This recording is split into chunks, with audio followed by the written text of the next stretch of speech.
मैं Hafiz Mohammad Mubashshir Nizami, Saradigi ward number 13, post Jahangirpur, panchayat Jahangirpur, post Anasi Hat, Puthia प्रखंड, ज़िला किशनगंज।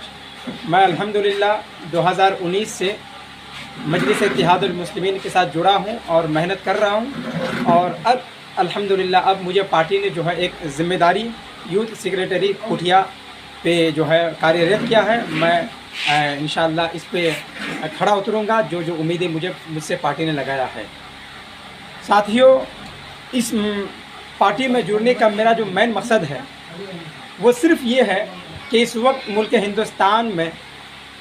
हिंदुस्तान की ये हकीकत है कि जिस ज़ात की, जिस तबक़ात की सियासत में हिस्सेदारी है उसकी आवाज़ को सुनी जा रही है, उसकी बेहतर मजबूत पकड़ है।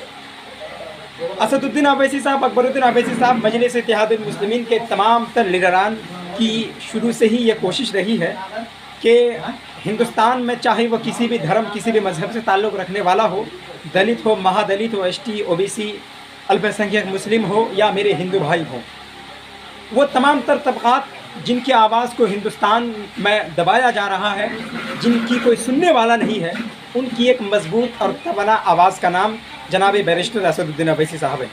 हम उन्हीं के इन तमाम तर चीज़ों को देखने के बाद, उनके मिशन को देखने के बाद, उनके रीज़न को देखने के बाद हम अल्हम्दुलिल्लाह मजलिस इत्तेहादुल मुस्लिमीन से जुड़े हैं और आइंदा भी मजलिस से जुड़कर इंशाअल्लाह मजलिस को मजबूत करने की कोशिश करेंगे और अवैसी साहब के बाजुओं को हिम्मत प्रदान करने की कोशिश करेंगे। साथियों, तीसरी बात मुझे ये कहना है कि इस वक्त इलेक्शन बहुत करीब है लोकसभा का और आपके सामने 3 अहम कैंडिडेट हैं। NDA BJP से, JDU से जनाब मुजाहिद साहब हैं और महागठबंधन से हमारे मौजूदा सांसद जावेद आज़ाद साहब हैं और आपका अख्तरुल ईमान साहब हैं।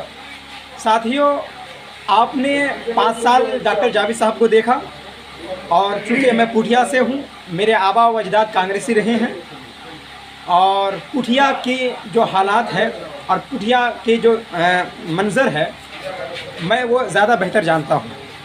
और चूँकि जावेद साहब 5 साल MP रहे और सारा लोकसभा हल्का ने भी उसको देखा 5 साल, इनसे कुछ होने वाला नहीं है, हम लोग इनसे नाउम्मीद हैं। रही बात मुजाहिद साहब की, तो मुजाहिद साहब जो है, मैं उनसे तो पहला सवाल यही करना चाहता हूँ कि नरेंद्र मोदी पूर्णिया आते हैं और ये कहते हैं कि सीमांचल में घुसपैठिया है, तो मुजाहिद साहब से मेरा ये सवाल है कि क्या आप नरेंद्र मोदी के गठबंधन से आपका ताल्लुक़ है? क्या नरेंद्र मोदी जो इस देश का प्रधानमंत्री है, क्या आप उसकी इस बात से सहमत हैं?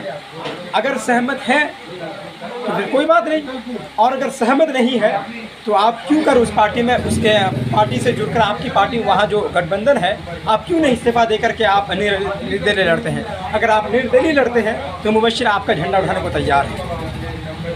इन्हीं बातों के साथ मैं अपनी बातों को ख़त्म करता हूँ, इस गुजारिश के साथ कि इस बार आप ना चुकिए। अख्तरुल ईमान की बेहतरीन शख्सियत आपके सामने मौजूद है, जिन्होंने लोकसभा 2014 में मौलाना असरुल हक कासमी के लिए उन्होंने कुर्बानी दी थी। मेरे भाई, इस वक्त आपके वोट का असल हकदार अख्तरुल ईमान है। अख्तरुल ईमान साहब की शख्सियत को पहचानिए और उनको ऐवान असम्बली, ऐवान पार्लियामेंट पहुँचा कर आप एक तारीख़ रकम करने की कोशिश कीजिए। इन्हीं बातों के साथ अस्सलाम वालेकुम।